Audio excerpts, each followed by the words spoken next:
Hi guys. आज हम पढ़ेंगे पार्ट 3 इंडियन कॉन्स्टिट्यूशन का, विच इज़ फंडामेंटल राइट्स। अब स्टार्टिंग में हम देखते हैं कि ये राइट्स होते क्या हैं। राइट्स क्या होते हैं? इंटरेस्ट होते हैं। क्या होते हैं राइट? इंटरेस्ट होते हैं जो कि लीगली प्रोटेक्टेड होते हैं। क्या होते हैं? लीगली प्रोटेक्टेड होते हैं, प्लस ये यूनिवर्सल होते हैं।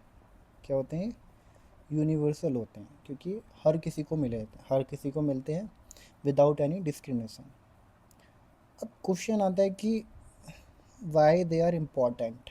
राइट्स हमारे इम्पॉर्टेंट होते क्यों हैं? अब राइट इम्पॉर्टेंट होते हैं डेवलपमेंट के लिए। किसके लिए? डेवलपमेंट के लिए।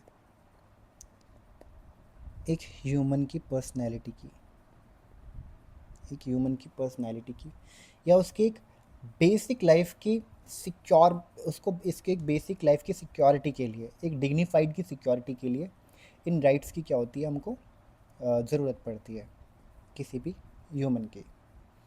अब ये राइट्स भी बहुत टाइप से हम इसको डिवाइड कर सकते हैं। जैसे राइट्स को हम, कुछ होते हैं हमारे नेचुरल राइट्स होते हैं, कुछ ह्यूमन राइट्स होते हैं, है ना। नेचुरल राइट्स जो हमको नेचर से या फिर बाय बर्थ हमको प्राप्त मतलब मिलते हैं, ऐसे ह्यूमन राइट्स होते हैं। तो अब ऐसे ही हम राइट्स को भी बहुत ज़्यादा क्लासीफाई कर सकते हैं अलग अलग टाइप से। बट हमारा बेसिक फंडा अभी क्या है? इंडियन कॉन्स्टिट्यूशन का फंडामेंटल राइट। तो हम आगे बढ़ते हैं।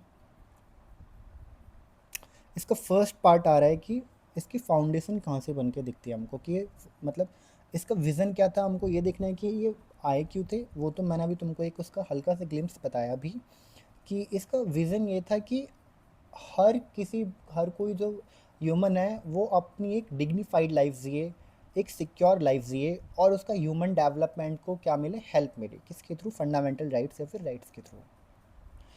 इसकी फाउंडेशन को अभी हम देखते हैं, और ये किस तरीके से इवॉल्व करे धीरे धीरे। हमको ये भी देखना है कि राइट्स धीरे धीरे किस टाइप से इवॉल्व करते हैं। अब इस पूरे पार्ट को समझने से पहले हमको एक चीज़ देखनी पड़ेगी। ओके, तो अब हमको इसकी ओरिजिन पढ़ना है और इसके फिलोसफिकल रूट्स देखने हैं। अब इसके ओरिजिन के लिए हम क्या करते हैं? इसके हम ओरिजिन्स के लिए हम सबसे पहले देखते हैं ब्रिटेन के अंदर 1215 में हमको पता है मूवमेंट होती है। हम सब ने देखा है कि 1215 के अंदर ब्रिटेन में क्या होती है? मूवमेंट होती है एक पूरी। किसके किसके लिए होती है? कि भाई उसमें बोलते हैं कि 1215 से पहले प्रॉपर क्राउन रूल था ब्रिटेन के अंदर, प्रॉपर क्राउन रूल था। और इस चीज़ को वो जानते हैं किससे? उस चीज़ को वो जानते हैं रैक्स इज लैक्स से, which is king is rule. King is rule. But ये जो मूवमेंट होती है 1205 में, इसी को हम एक मैग्ना कार्टा में अभी इस बारे में हम डिस्कस करेंगे कि मैग्ना कार्टा क्या था। इस पूरे मूवमेंट के अंदर क्या होता है? वहाँ पर एक किंग जॉन थे, if I am not wrong, John Jacob. तो वो फाइनली ये एक्सेप्ट कर लेते हैं लोगों की जो डिमांड थी, वो उसको एक्सेप्ट कर लेते हैं कि इवन क्राउन भी इवन क्राउन भी रूल से ऊपर नहीं है। मतलब क्राउन के रूल, किंग की जो पावर्स हैं वो भी इनडेफिनाइट नहीं है। उसके ऊपर भी क्या है? उसके ऊपर भी कुछ कंट्रोल्स हैं। मतलब वो आर्बिट्ररीली नहीं एक्ट कर सकता है किंग भी। यही पूरा 1200 AD के अंदर हमको देखने को मिलता है। अब जो साइन करा था किंग ने डॉक्यूमेंट पर, इसी को लेकर के, क्योंकि वो पूरा एक डॉक्यूमेंट हो गया, तो उसी को लेकर के मैग्ना कार्टा उसको नाम दिया गया। Magna carta is a document which is very important. इसको आप ऐसे समझ सकते हो। अब इंडियन कॉन्टेक्स्ट में हम देखें तो ऑब्वियस सी बात है, इंडियन कॉन्टेक्स्ट के अंदर हमारा पार्ट 3 फंडामेंटल राइट्स उसी की तरह काम करता है, तो इसलिए हम क्या बोलते हैं, ये मैग्ना कार्टा ऑफ इंडिया या फिर इंडियन कॉन्स्टिट्यूशन, हम इसको इस तरीके से देखते हैं। अब हम इंडिया को देखते हैं कि इंडिया क्या है, एक डेमोक्रेसी है। इंडिया क्या है, एक डेमोक्रेसी है। अब ये जो फंडामेंटल राइट्स का जो पूरा एक जो ये जो पूरा आइडिया है, ये किसको सपोर्ट करता है, ये पॉलिटिकल डेमोक्रेसी को सपोर्ट करता है। पॉलिटिकल डेमोक्रेसी को सपोर्ट करता है। हम इस चीज़ को आगे धीरे धीरे समझेंगे। पॉलिटिकल डेमोक्रेसी का मतलब क्या है कि ये कहीं ना कहीं कंट्रोल करता है, या फिर ये क्या करता है, कहीं ना कहीं उसके ऊपर गवर्नमेंट के आर्बिट्ररी एक्शंस के ऊपर क्या करता है, ये उनको इरेडिकेट करता है या उनको एबलिश करता है, एबॉलिश करता है, स्टॉप करता है उनको।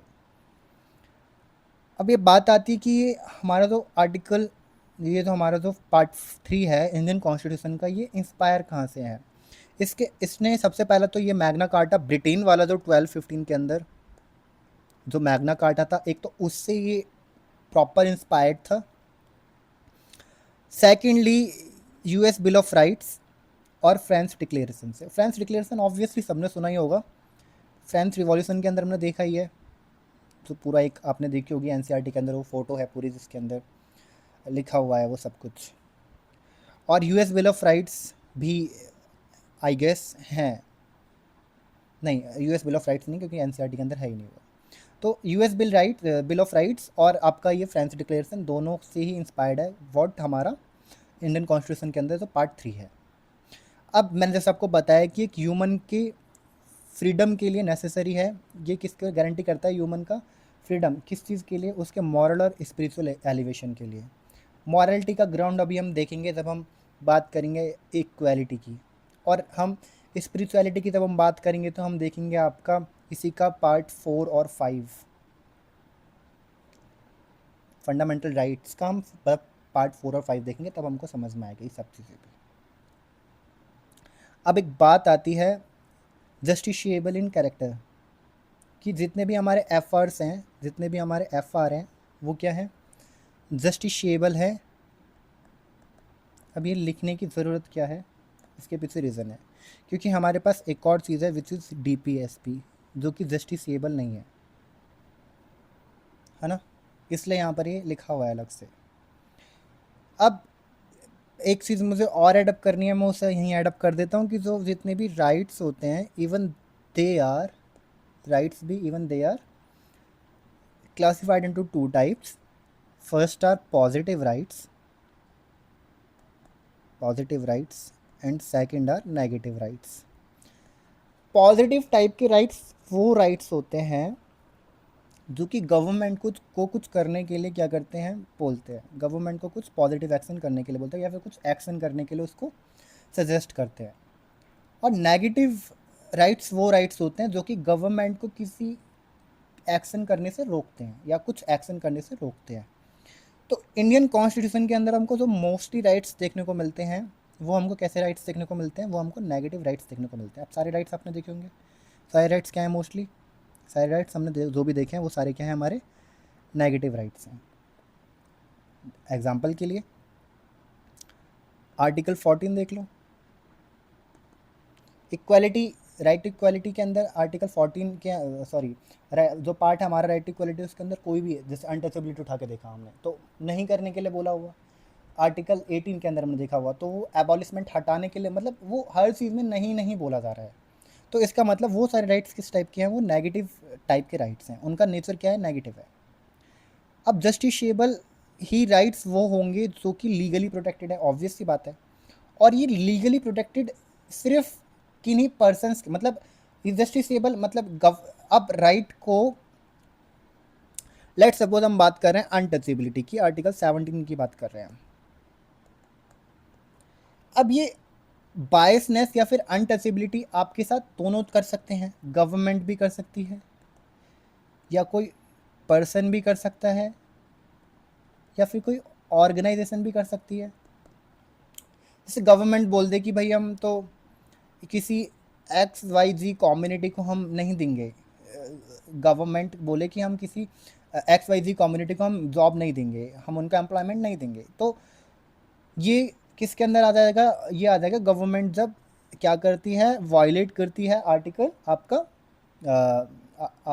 आर्टिकल 14 और 15 को। अगर यही कोई कोई पर्सन अगर किसी को कोई डिस्क्रिमिनेटिव वर्ड बोलता है, उसका अनटचेबिलिटी करता है, तो वो आर्टिकल 17 के अंदर आएगा। डन हो गया। और यही काम कोई ऑर्गेनाइजेशन कर सकती है कि भाई लेट सपोज कोई प्राइवेट या सॉरी कोई पब्लिक टेम्पल है, उससे कोई ऑर्गेनाइजेशन चला रही है और वो बोले कि भाई इसके अंदर XYZ कम्युनिटी के लोग नहीं एंटर कर सकते, तो इन तीनों ही सिचुएशन में क्या हैम्पर हो रहा है, इन तीनों सिचुएशन में हैम्पर हो रहा है आपका राइट टू इक्वालिटी, हैम्पर हो रहा है।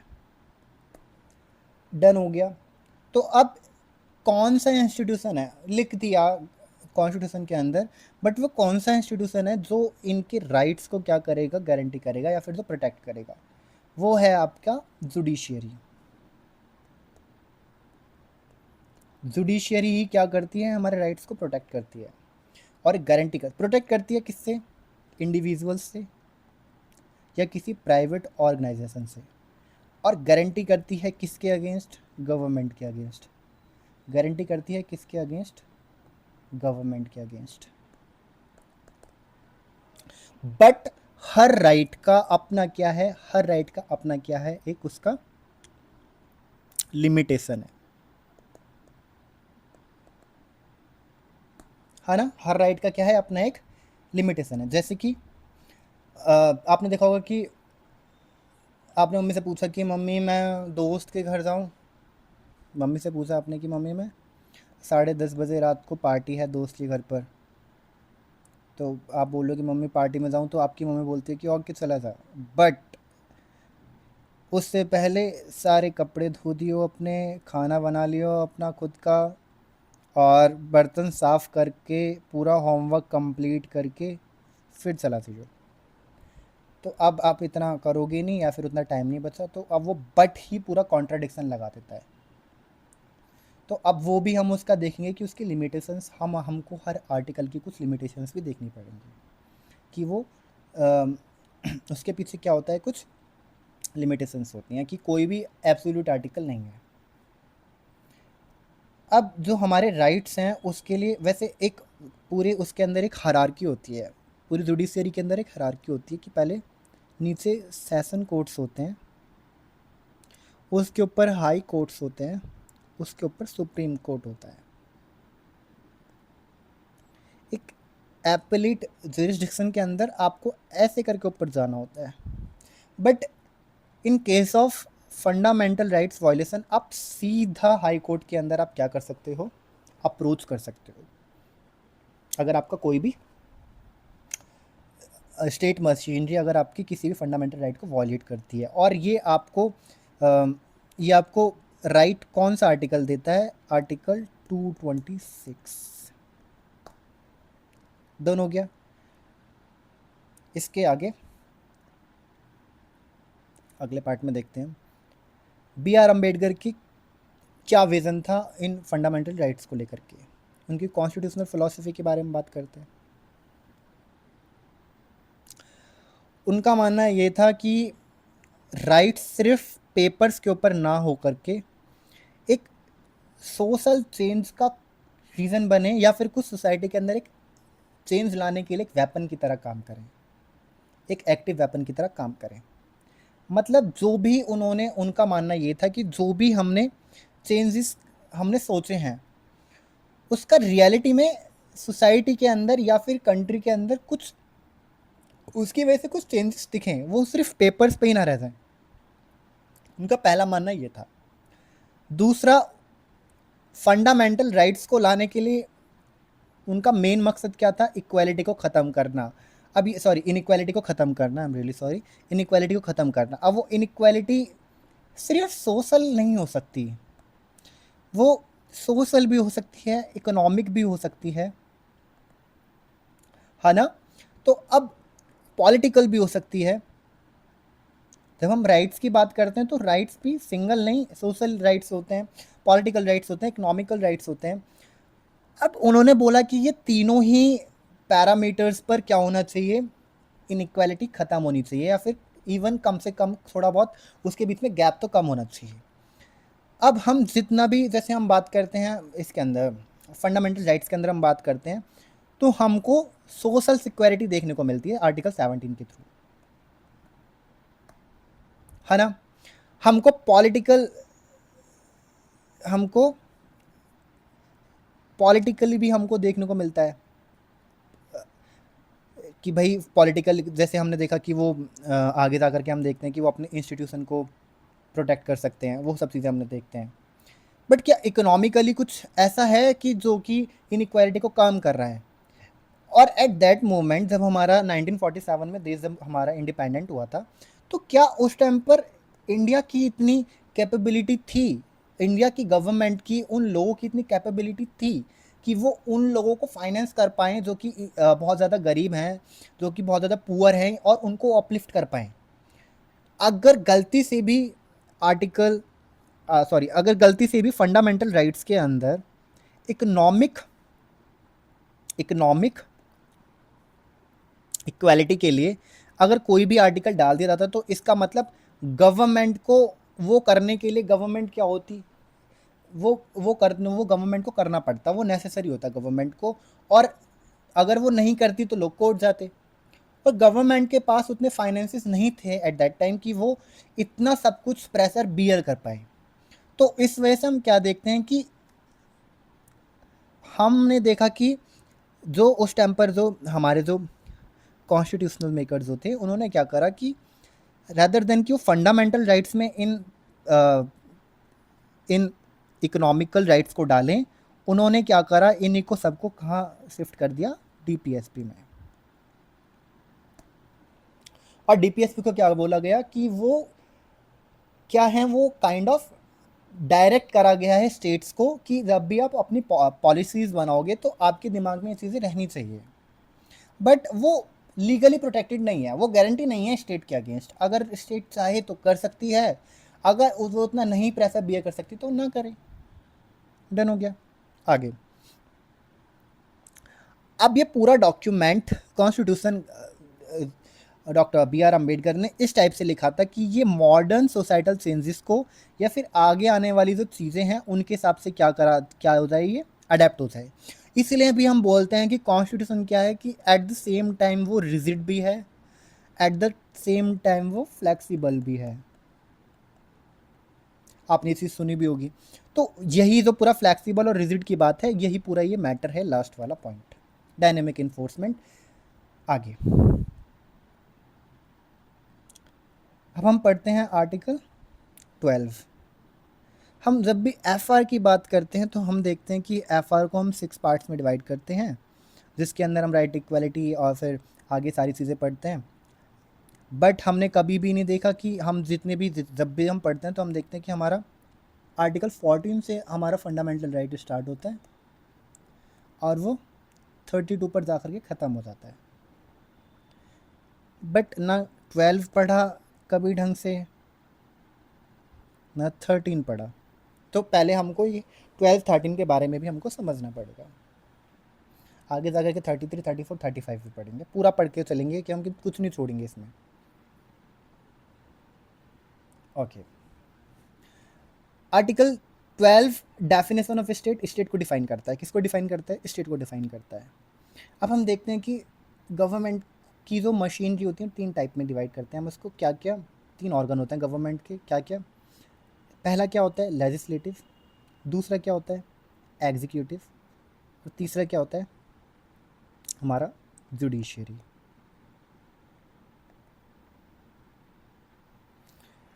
अब स्टेट के डेफिनेशन के अंदर लेजिस्लेटिव आता है, एग्जीक्यूटिव आता है, पर जुडिशियरी नहीं आता। और जुडिशियरी तब नहीं आएगा जब वो अपने जुडिशियली जब वो अपने जुडिशियल काम कर रहा होगा, जब वो अपने जजमेंट दे रहा होगा, जब वो अपने ओपिनियंस दे रहा होगा, जुडिशियल ओपिनियंस, तब हम जुडिशियरी को स्टेट की डेफिनेशन के अंदर नहीं काउंट करेंगे। बट जब जब जुडिशियरी अपने एडमिनिस्ट्रेटिव वर्क्स करेगा तब तब हम उसको स्टेट की डेफिनेशन के अंडर कवर करेंगे। इसको भी समझेंगे हम। पहले देखते हैं कि इस डेफिनेशन के अंदर मोटे मोटे तौर पर देख लेते हैं, फिर हम आगे देखेंगे। लेजिस्लेटिव के अंदर आएगा, इस डेफिनेशन के अंडर के हिसाब से हम देखें तो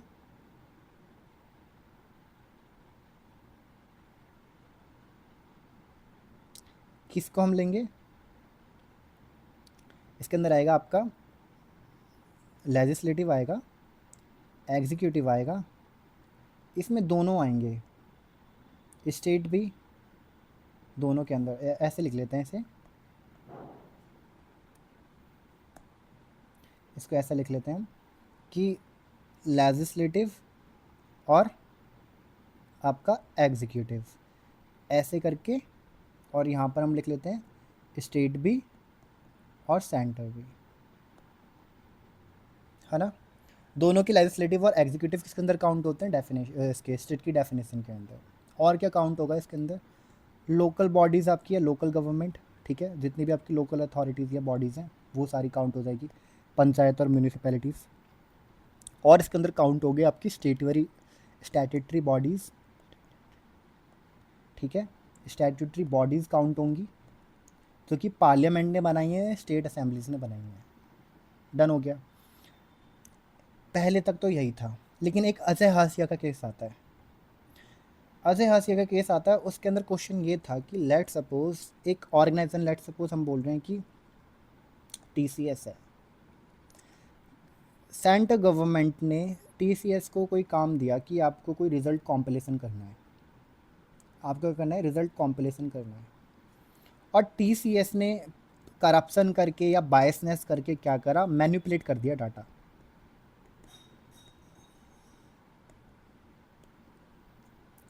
तो समहाउ उसने क्या करा, एफआर को वॉयलेट करा है या बायसनेस करी है, मैनिपुलेट करा डाटा, उसने क्या करा है, समहाउ फंडामेंटल राइट्स को वॉयलेट करा है।